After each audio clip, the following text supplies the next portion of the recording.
اعوذ باللہ من الشیطان الرجیم بسم اللہ الرحمن الرحیم۔ اب ہم نماز کے طریقے کی طرف چلتے ہیں کہ ہم نے نماز کا طریقہ سیکھنا ہے۔ ٹھیک ہے، آپ سب نے ایک ایک سٹیپ کو بخوبی سمجھنے کی کوشش کرنی ہے۔ ٹھیک ہے، اور جہاں پہ سمجھ نہ لگے تو آپ بعد میں پوچھ سکتے ہیں کہ اس سٹیپ کی مجھے سمجھ نہیں لگی۔ ٹھیک ہے، سنت طریقہ کیا ہے، اس میں فرائض کیا ہے، واجبات کیا ہے، وہ سب چیزیں ہم ذکر کر چکے ہیں کہ نماز کے فرائض کون کون سے ہیں، نماز کے واجبات کون سے ہیں، نماز وہ کون سے عمل ہیں جو نماز میں ہم کریں تو مکروہ ہو جاتی ہے نماز۔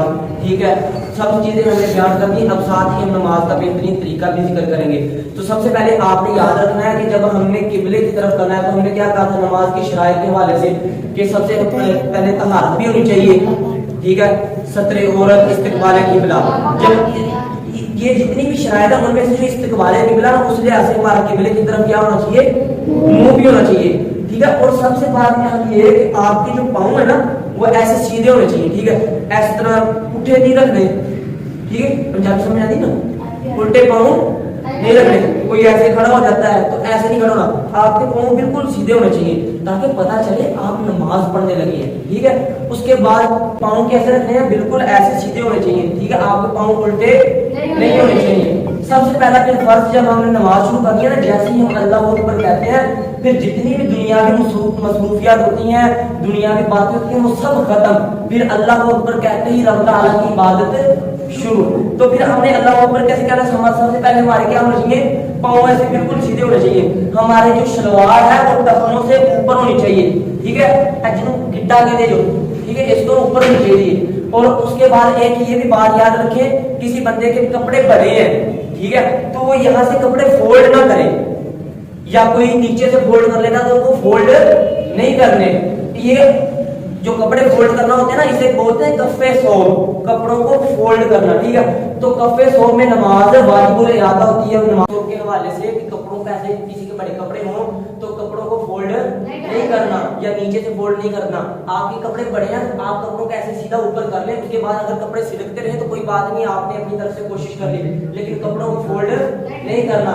کفے صوب سے نماز واجب الادا ہو جاتی ہے، دوبارہ پڑھنی پڑے گی، ویسے نماز نہیں ہوتی۔ تو پھر کیا کرنا ہے کہ جب آپ مصلی امامت پر کھڑے ہیں، آپ نماز کی پڑھنے لگے ہیں، تو آپ نے کیا کرنا ہے، نیت کر کے، نیت کرنے کے بعد اللہ اکبر کہنا ہے۔ جب ہاتھوں کو اٹھانا ہے نا تو ایسے کانوں تک سیدھے لگنے چاہیے۔ ٹھیک ہے، کندھوں تک نہیں، اس سے نہیں، یہاں تک، یہ کانوں تک مردوں کے ہاتھ میں جانے چاہیے۔ ٹھیک ہے، کانوں تک، اور اس کے بعد ہاتھوں کا ایسے کھلا فل ایسے کھولنا بھی نہیں ہے اور ایسے بند بھی نہیں کرنا، بلکہ بالکل نارمل حالت میں رکھنا ہے، بالکل ایسے ایسے کر کے اللہ اکبر، اور یہ ناف کے نیچے آپ نے ہاتھ باندھ لیں۔ ٹھیک ہے، کس پر، ناف کے نیچے۔ اب باندھنے کیسے ہے، یہ ہتھیلی ہے نا جو، اس کو ایسے یہاں پر رکھنا ہے، یہ تین انگلیاں ایسے ہونی چاہیے، اور یہ چھوٹی انگلی چھنگلی اور یہ انگوٹھے کے ساتھ اس کو ارد گرد ہلکا بنا لینا ہے۔ ٹھیک ہے، چیچی کہنے ہیں، ٹھیک ہے، تو اس کو کیا کرنا ہے، ایسے ہلکا بنانا ہے اور ایسے باندھ کر ایسے عاجزی کے ساتھ کھڑے ہو جانا ہے۔ ٹھیک ہے، بالکل جھکی ہوئی حالت میں، تاکہ پتہ چلے آپ رب تعالیٰ کی عبادت بڑی عاجزی کے ساتھ کر رہے ہیں، نہ کہ ایسے۔ ٹھیک ہے، ہنسنا نہیں، ٹھیک ہے، ایسے نہیں کرنا، تاکہ پتہ چلے آپ رب تعالیٰ کی عبادت کر رہے ہیں اور عاجزی کے ساتھ کر رہے ہیں۔ غرور تکبر والی علامت نہیں ہونی چاہیے۔ اچھا، جب ہم نے ہاتھ باندھ لیے اس کے بعد ہم نے نیچے دیکھنا سجدے والی جگہ پر، پھر ہم نے سبحان اللہ پڑھنی ہے، پھر اعوذ باللہ، پھر بسم اللہ، پھر سورہ فاتحہ پڑھنی ہے۔ سورہ فاتحہ پڑھنے کے بعد غیر المغضوب علیہم ولا الضالین، اس کے بعد آمین آہستہ آواز سے کہنا، بالکل اتنی آواز ہے کہ آپ خود سن سکیں، زیادہ اونچی آواز میں نہیں کہنا۔ ٹھیک ہے، اگر اونچی آواز میں قرات کی طرح یہ بھی قرات کرنے کا حکم ہوتا تو امام صاحب بھی اس کی قرات کرتے، یا پھر سورہ فاتحہ جہاں پر قرآن پاک میں یہ غیر المغضوب علیہم ولا الضالین کے بعد آمین بھی لکھا ہوتا، اس کی تلاوت بھی کی جاتی، تو یہ غیر قرآن ہے، اس کو صرف آہستہ آواز سے پڑھنا ہے۔ ٹھیک ہے، اس کے بعد کوئی چھوٹی سورت پڑھنی ہے، اس کے بعد ہم نے کرنا ہے رکوع۔ ٹھیک ہے، رکوع کرنے کے لیے کیا کرنا ہے کہ آپ نے جھکنا ہے، تو جھکنے کی حالت کیا ہے، میں آپ کی طرف منہ کر دیتا ہوں، یہ دیکھیں ایسے جھکنا ہے۔ ٹھیک ہے، آپ جب ایسے کھڑے ہیں نا تو آپ نے ایسے جھکنا ہے اور آپ کی کمر سیدھی ہونی چاہیے۔ ٹھیک ہے، آپ کی کمر کیا ہونی چاہیے، سیدھی۔ ایسے دیکھیں، یہ دیکھیں، یہ کھڑا ہوں نا میں، تو ایسے آپ نے جھکنا ہے تو آپ کی کمر سیدھی ہونی چاہیے، تاکہ اوپر اگر پانی کا پیالہ بھی رکھا جائے تو پانی کا پیالہ گرے گا، آپ کی کمر سیدھی ہونی چاہیے۔ اور آپ نے اپنے ہاتھوں کے ساتھ گھٹنوں پر کیا ہے، وزن ڈالنا ہے۔ ٹھیک ہے، گھٹنوں کے اوپر کیا کرنا ہے، وزن ڈالنا ہے۔ پھر وزن ڈالنے کے بعد کیا پڑھنا ہے، سبحان ربی العظیم، 3 बार, ठीक है, 5 बार पढ़ ले, 7 बार पढ़ ले, जितना आप पढ़ना चाहे। उसके बाद फिर पढ़ना है समी अल्लाहु लिमन हमीदा, ठीक है, खड़े हो जाना है। और खड़े होने के बाद फिर आता है सजदा। सजदे के लिए मैंने क्या कहा था, कितनी हड्डियों पर सजदा करने का हुक्म है? 7, 2 पाँव, 2 घुटने, 2 हाथ और 1 ये पेशानी। अब सजदे में जाने के लिए क्या करना है? अब देखिए, कोई बंदा कहता है सीधे ही सबसे पहले हाथ लगाता है, ठीक है, और डायरेक्ट सजदे में। ऐसा नहीं, बल्कि एक तरीका, सबसे पहले पाँव लगे हुए हैं, अब पाँव के बाद आपने ये अपना घुटनों को लगाना है कि आप ऐसे खड़े हैं तो घुटने लगने चाहिए, उसके बाद हाथ लगे, फिर पेशानी लगनी चाहिए। अब देखना, मैं सीधा करके दिखाता हूँ। जब हम करें ना समी अल्लाहु लिमन हमीदा, उसके बाद हमने कहना अल्लाहु अकबर, तो अब सबसे पहले ऐसे घुटने लगने चाहिए, उसके बाद हाथ लगने चाहिए, और उसके बाद ये आपकी पेशानी लगनी चाहिए ऐसे, ठीक है। अब ये पेशानी जब आपकी लग गई ना, उसके बाद होना क्या है कि आपने अपने पेशानी पे थोड़ा सा सख्ती महसूस करवानी है। 7 हड्डियों पर सजदा तभी होगा ना जब ये हड्डी सख्ती महसूस करेगी।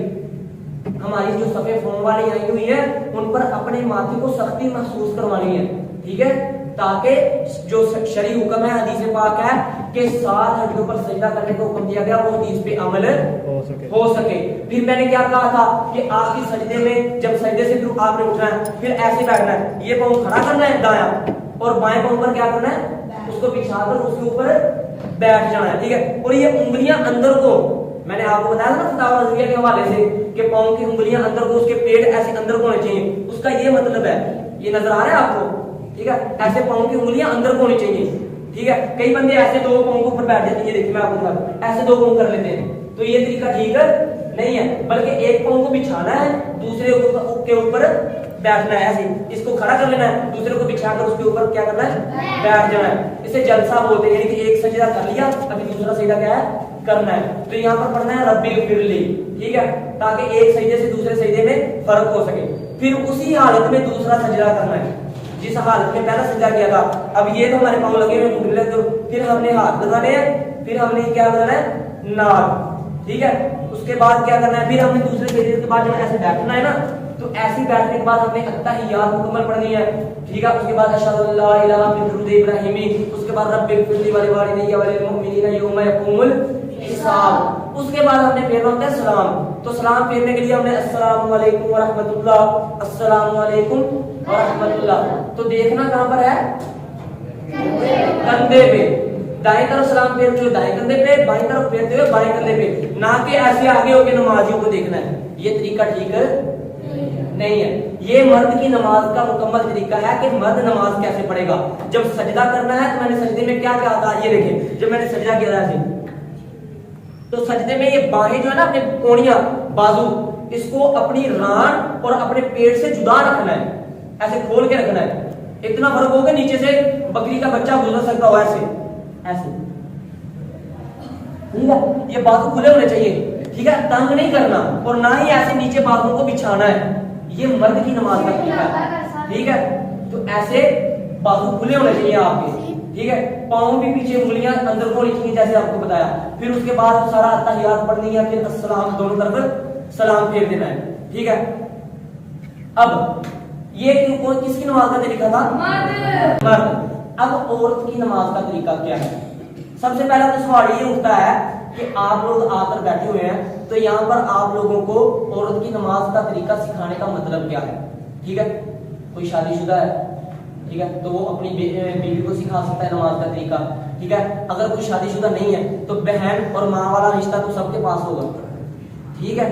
तो आप अपनी माँ बहनों को जाकर नमाज का तरीका सिखा सकते हैं। ना तो वो आकर मस्जिद में पूछने वाली है, या ना हमने जाकर बताना है, ठीक है। तो तरीका क्या है? घर में जो मर्द हाकिम होता है वो मसाइल सीखे और घर में जाकर बताए, माँ बहनों को मसाइल बताए कि ऐसे नमाज पढ़ते हैं, ठीक है। तो आपको औरत के नमाज के मसाइल इसीलिए सिखाए जा रहे हैं। लेकिन औरत की नमाज और मर्द की नमाज में बहुत ज्यादा फर्क है, बहुत ज्यादा फर्क है।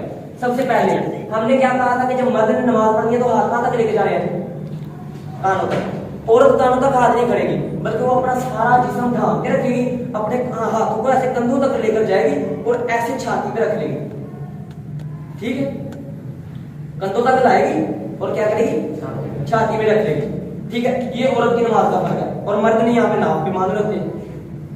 उसके बाद अगला फर्क क्या है? जब हमने रुकू करना है तो हमारी कमर क्या है, हमारी सीधी होनी चाहिए, और हमने घुटनों पर भी क्या करना है, वजन डालना है।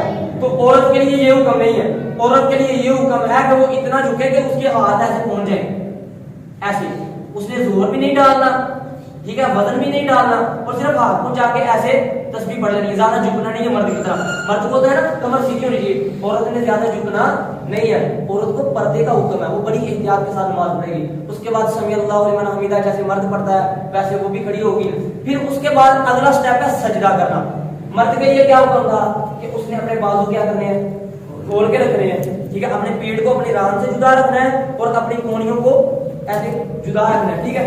लेकिन औरत के लिए ये हुक्म नहीं है, औरत के लिए ये हुक्म है तो बिल्कुल सिमट कर जमीन के साथ झुक के बिल्कुल सजदा करेगी कि उसकी रानें जमीन के साथ लगी हो और उसकी रानों के साथ पेट लगा और उसके बाजू भी हो, जैसे मैं दिखाता हूँ। ऐसे जाना है ना, हमने क्या करना था, ये जो बाजू खुले हुए ये किसका तरीका है, मर्द का।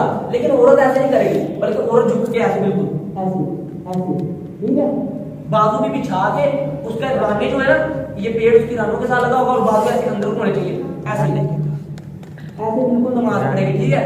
तो औरत को ये क्यों हुक्म दिया गया वो जरा अहम बातें हैं, तो इंशाल्लाह आने वाले वक्त पे आप लोग सीख जाएंगे। लेकिन ये औरत ने क्या करना है, बिल्कुल ऐसे सिमट कर सजदा करना है। उसके लिए बाद नमाज के लिए हुक्म क्या था कि जब हमने बैठना है तो मर्द ने ये हुक्म दिया कि उसने ये पाँव खड़ा करना है, दूसरे पाँव पर क्या करना है, बैठना है। औरत के लिए यहाँ पर भी तब्दीली है, औरत के लिए ये हुक्म नहीं है। औरत के लिए ये हुक्म है कि वो ऐसे दोनों पाँव बाहर को निकाल कर ऐसे बैठेगी, अपनी इस रान पर वजन डालकर यहाँ पर बैठेगी, ठीक है, ऐसे बिल्कुल बैठ के ना वो नमाज पढ़ेगी। फिर अत्तहियात सारी पढ़ के फिर बिल्कुल वो भी मर्द की तरह अस्सलाम वालेकुम व रहमतुल्लाह और अस्सलाम वालेकुम व रहमतुल्लाह सलाम फिर रख देगी, उसकी नमाज मुकम्मल हो जाएगी।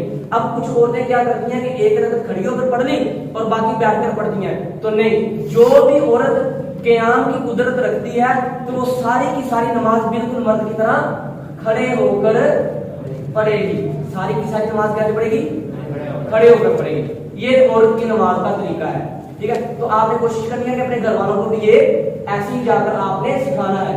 आप नहीं सिखाएंगे तो फिर उनको सिखाएगा कौन? तो आपने ये फरीज़ा सर अंजाम देना है, उनको नमाजें सिखानी है, ठीक है।